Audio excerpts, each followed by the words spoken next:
Buffalo Mountain Fire has stalled out, and that is terrific news for people in Silverthorne. The fast-growing fire of yesterday was held at bay overnight and through the day today. People are still evacuated, but firefighters are giving those locals credit for building in good fire breaks, defensible space around homes that kept the fire from getting a toehold close to buildings. We also learned today that the fire in Silverthorne was caused by a person. Still waiting for specifics on that. The 416 fire north of Durango burned all the way up to backyards, but those homes are still standing. The fire has burned 27,420 acres at this point, and it is still hovering at 15% containment.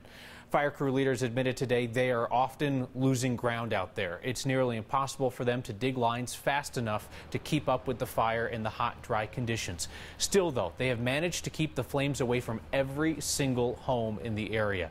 And today, some encouraging news. A closed section of Highway 550 just east of the fire reopened with State Patrol running escorts. Some evacuees have been allowed to go back home. There are almost 2,000 people working on those two big firefights in our state, which got us wondering just how many firefighters live in Colorado and how many of them could be useful in these scenarios. We asked Steve Steger to crunch the numbers. It's a question we always get whenever wildfires spark and departments start sending their crews out to help. What happens if something starts here at home? Home always comes first, and so an agency won't send firefighters or equipment anywhere else if that means depleting the home service first. South Metro Fire's risk reduction specialist Einar Jensen says departments have algorithms that ensure that they'll have the staffing to make sure the homestead is covered. Always good to get that out there. When my neighbor needs help, if we have the resources, we're going to send resources to go help that neighbor. But that question got us wondering, how many firefighters do we have in Colorado? It's a tough number to track down. The state's firefighters union gave us the fullest data we could find, numbers from 2016. Back then, about 11,500 worked in Colorado. 5,200 of them were career paid firefighters, 600 were reserve or paid on call, and 5,700 were volunteers. These are men and women who respond to that 911 call, and they're not getting paid to be there. The union says of those 11,500 total firefighters, 5,600 were certified to work on wildfires. And Jensen said, don't be surprised if you see that number continue to grow. I think you'd find that most agencies, not only in Colorado, but throughout the United States, train their firefighters for those high-risk emergencies. In fact, a lot of departments in Colorado, like South Metro, require their firefighters to train in wildland firefighting. And according to emergency managers, just more than 1,700 personnel are responding to all of the wildfires in Colorado. But you have to remember that personnel means people who are talking to the media, people who are manning the incident command center and kind of directing folks to different places. But it's an awful lot of people working on all of the fires in the state of Colorado right now. Interesting how the wildland training is kind of becoming par for the course in some of these departments. All right, Steve, thank you. A quick thinking next viewer caught something that had actually escaped the state's Forest Service last night, which is who provided us with the list of Colorado's 20 largest fires, which we shared. A viewer named Luke noticed that that list omitted the huge grass fire in Haxton last year, the Logan Fire, which burned about 32,500 acres. And the State Forest Service readily admitted today, yep, that one should have been updated on their list. It would rank 11th in recorded history in Colorado in terms of size. That now means that the still growing 416 fire near Durango is the 14th largest in Colorado history, still far smaller than the 5th largest claim, which some media outlets have reported. Well, for a second there, we kind of thought that Governor Hickenlooper had made it official on us. We saw that he cut a check this week to his Lieutenant Governor, Donna Lynn, in her campaign to replace him. There was kind of a wink, wink, nod, nod endorsement before that, but maybe now it's all above board. Well, turns out in true Hickenloopian fashion, the governor tried to make everybody happy. We learned today he wrote checks to all 4 Democrats running to replace him. They each got the maximum allowed donation, $1,150, except Jared Polis, who only got $100, the max that Polis says that he will take. As we've noted here, he doesn't really need it, as he has now already spent $11 million of his own money to win the governor's job. Our next question comes from a viewer named Liz. Kyle, who do you think our next governor should be? Liz, you will not hear me answer that question anytime soon. So this is the deal. Next offers commentary and analysis. We do not do endorsements. Every news program in town will tell you word for word what a candidate says, and we try to go farther. We'll tell you when a candidate is saying something he knows is not true, like Republican Walker Stapleton. We'll tell you when a political party is being hypocritical, like Democrats with Mayor Hancock's sexual harassment allegations. We'll tell you when leaders are not following the law, like the warrantless searches of low-income housing up in Longmont. And on rare occasions, we will tell you here when we think that a proposed policy is a bad idea. Take, for instance, the bill that would have sealed child autopsies in Colorado. But when it comes to who precisely you should vote for, we hope that you'll take all the information that we give you and what you find elsewhere and make your own best judgment. Developers own a prime piece of property next to downtown Denver. It is right next to the center of the city in I-25. The only problem is there's an amusement park sitting on it. The developers know Colorado's attachment to Elitch Gardens. So while Denver City Council eagerly approved redevelopment for the land, the property owners are assuring folks, don't worry about Elitch's relocating or closing right away. They'll begin the high-density development by building a new parking structure and turning the expansive parking lots into apartments and offices and shops. Some sketches from the developers. Here, though, is the issue with moving Elitch's. When it was moved downtown in the 1990s, it was crammed into about 60 acres. Ideally, an amusement park like that would relocate onto double that space. 120 acres of prime real estate in and around Denver is not easy to find, nor would it be cheap, which has led to questions of whether Elitch's would be closed rather than relocated. I'm saying that finding a great site within Metro Denver will be challenging, but we're committed to looking at it for sure. All right. Committed to looking at finding a new home for Elitch's when the day comes. City Council could not get a firm commitment from the developers on when Elitch's will be taken down. Developers say the new buildings are going to go up in the parking lot area starting in 2020, and that Elitch's will be around, they say, for what they called the foreseeable future. If this eventually leads to the end of the road for Elitch's, what a long and winding one it has been. A history dating back to 1890, when John and Mary Elitch's farm at what is now 38th and Tennyson became a garden open to the public and one of the first zoos in the western U.S. Denver's first movie theater was at the old Elitch's and the famous Trocadero Ballroom. The old Elitch's closed and the current location opened in 1995. Welcome to the Twister. Please keep both feet behind the yellow line. Upon boarding, please fasten your seatbelts. Seatbelts? We don't need no stinking seatbelts. Thank you. All right, here we go. Last time we get to ride the Twister, bed. Ah, yes! Woo! We're gonna tear it down. Don't know why, it's too cool. I know. I always wonder if any next viewer ever recognizes themselves in the old archive video. You gotta let us know if you do. The Mind Eraser, the Tower of Doom, Shipwreck Falls, the rides of your youth, if you are of a certain age, they all turned 21 this year. They were opened at the new Elitch's in 1997. If you passed the corner of Alameda and Logan, you couldn't miss it. The Rose House, the bright orange and white house with the enormous rose garden in the front yard. Last year, the place was sold and the flower beds were bulldozed. We were there in December as neighbors frantically tried to save the roses. And today, our Kristen Aguirre and photojournalist Corky Scholl show us what happened to a few. Behind this fence, you'll find a little oasis.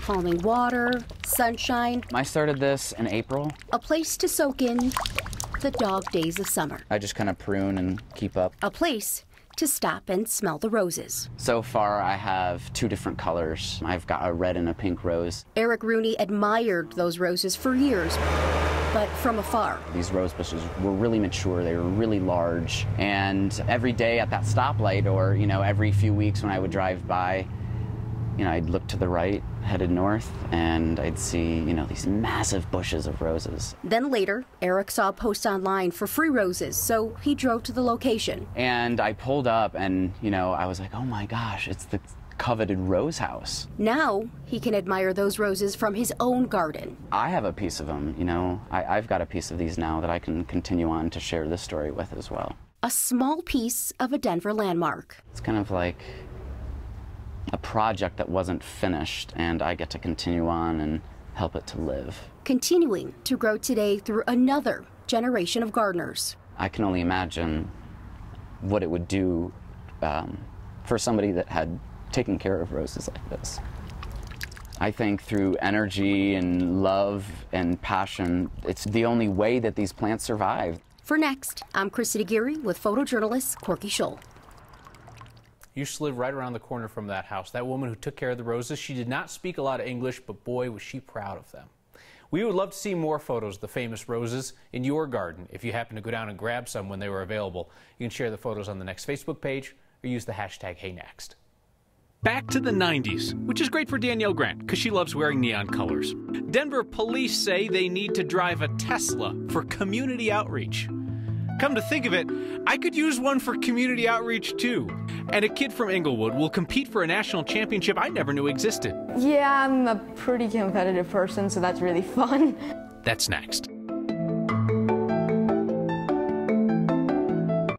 A mix of sun and clouds across the downtown Denver skyline. In the distance, we're watching a couple of storms out there, but still, it was a hot one, 92 right now. So if you're thinking about walking the dog, maybe wait another couple of hours till it cools off just a bit. 80s along the eastern plains where we do have a few storms, and still 99 in Grand Junction. These thunderstorms coming up through the southwest across the Four Corners, now moving off onto the eastern plains. Just around the lightning tracker, 216 strikes just within the past about 20 minutes. Heavy rains and a bit of hail also coming down with these storms, but right now nothing severe. Tonight, hazy and warm, that overnight low down to 62. We're really not going to be tracking all that much throughout the overnight period, but then by 7 o'clock tomorrow morning, clouds start pushing in, and then the thunderstorms follow suit. By about 4 or 5 o'clock, they kick in across the San Juans. Yes, we need the rain, but unfortunately, these thunderstorms, they'll just be giving us a bit of lightning, some gusty winds, and not really that beneficial rain that these fires desperately need to see. So red flag warnings still in effect tomorrow. Wind gusts as high as 35, 40 miles per hour. Another day with low relative humidity values. So we'll be keeping a close eye on the high fire danger. Here in town, 96 degrees. Not going to be a record breaker, but man, is it going to be hot. Triple digits lining up the eastern plains with 70s and 80s up in the mountains. And then here we go, coming in toward the Father's Day weekend. Temperatures cool off just a bit. We're tapping into some tropical moisture. That brings us a chance for some thunderstorms pretty much each and every day. Okay? Father's Day. Wonder what the baby got me. Thank you, Danielle. Something good. Time for our shameless The More You Know ripoff. We call You Should Probably Know This. Denver police have this awesome lowrider that they take around to community events. They say that it makes for really good outreach to the community. And you know, I get that. If DPD rolls up in a neighborhood where lowriders are popular, that is a really good icebreaker. But I think it's hysterical that Denver police now say they also need to drive a Tesla for community outreach. Outreach to which community specifically? Cherry Creek North? So when they roll up outside Restoration Hardware, all the kids are put at ease because look, everybody, Denver police, they drive a Tesla just like mommy. Come on, TVD. I get that the Tesla is fun to drive, but just sell it and use it where the money's needed most. All right, let's hear from DPD on why they kept the seized Tesla as their community outreach vehicle. When the kids see him, they're so amazed by him, and you know, just makes them come to us, and we can talk to them, and they don't feel that scared of us anymore. If you see the DPD Tesla rolling around town, give it a wave. All the fingers, please. In an indirect way, you paid for it. Perhaps you have heard that local journalism is dying. Well, Denver has proof it's just changing. And we will meet a 12-year-old Coloradan about to compete for a national championship. We have spent a lot of time here talking about the sad downfall of the Denver Post. How about we celebrate some success stories that belong to other competitors of ours in the local journalism scene? You have heard me rave here about Denverite, and June marks 2 years since that hyper-local news site launched. They also cover both the quirky and the in-depth of Denver. A hard look at our changing city. It's the kinds of stories that we love around here. If you are not reading Denverite online, you absolutely should be. Denverite, congratulations on 2 years. Here's to many more. And 5280 Magazine, also killing it. Brought home a stunner of an honor recently, the General Excellence Award from the 2018 City and Regional Magazine Association. It's a first in 5280's 25 years. One of a handful of awards that they won there. These are just little reminders to say that I hope that in addition to watching Next, you are also supporting other local journalism. There are a lot of people in this city working hard to tell you the truth about what's going on in the world around you. It is not all doom and gloom in the business of bringing you news. I'd encourage you to read and watch their work as well. Kid from Inglewood is headed to Los Angeles with his mother and a teacher from Campus Middle School. They're headed for a one-of-a-kind competition over the weekend. Our photojournalist Mike Grady caught up with him this afternoon to watch his preparation. I thought the username was the email. It didn't ask for a username. Ah, the old user credentials struggle. What on earth is this? It's one Ty Gillespie Here we are. doesn't really have time for. If I connect my iPad to my note taker, I can read everything on my iPad screen. And the app has a lot of practices for the challenge. Ty's training for an event he and few others are qualified for. By the time I was 3, all of my vision was gone except for some lights. Like I can see if lights are on or off, but that's it. He's one of 50 blind or visually impaired kids from North America competing in the Braille Challenge Saturday. I can actually read, I can write, and I can now go to LA. So Braille is a way that blind people can read through tactile dots. It might look like nothing, but it's a whole way to write and read. It's pretty cool, actually. He'll use this Braille typewriter in several Braille literacy events. Finding errors in a Braille passage, reading a passage and answering questions, and listening to a file and writing everything it's saying. For Ty, Braille is way more than a basis for competition. It's cool and interesting. It just needs to be recognized, and it is at these challenges. It's a code that unlocks unlimited possibilities. I have certain things I like, and I want to do them, even though I can't see. It's going to be, they're doable. Just they need to be changed slightly. For Next, all right. I'm Mike Grady. Keep you posted on how Ty does in the competition. When he gets out of school, wants to work in computer sciences. And it's a good bet he'll succeed, since he taught himself to code at the age of 12. A sign spotted at the airport is directly contradicted by the evidence nearby. That and your feedback next.